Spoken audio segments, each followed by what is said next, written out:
Dari SBT kita ke Kota Ambon, Tribuners, 19 pengendara terjaring razia Satlantas Polresta Ambon berikan sanksi tilang.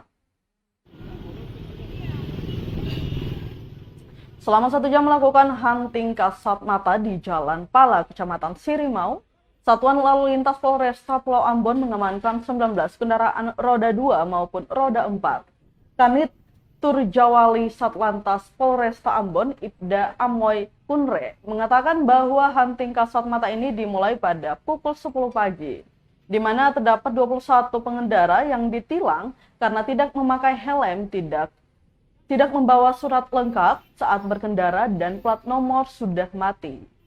Selanjutnya, 19 barang bukti tersebut langsung dibawa di kantor Satlantas Polresta Pulau Ambon untuk diamankan. Lanjut, Ibda Amoy mengimbau agar semua pengendara agar selalu tertib berlalu lintas saat di jalan.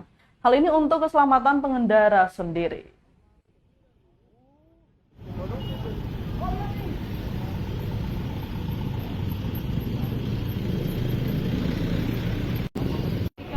Memberhentikan kendaraan yang secara kasat mata melanggar peraturan lalu lintas. Jadi tidak semua kendaraan kita berhentikan, hanya beberapa kendaraan yang melanggar lalu lintas.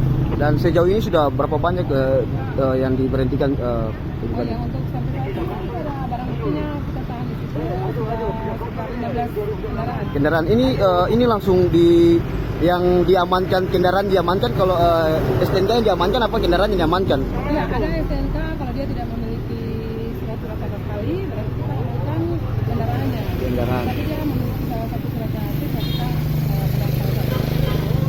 Ini di jalan ini saja atau di jalan-jalan? di jalan-jalan yang lain juga. Jadi kita tidak statis di satu tempat. Satu tempat ya. Patroli. Oh. Sampai cari pelanggaran banyak di mana ya kita melaksanakan kegiatan di situ. Oh, siap.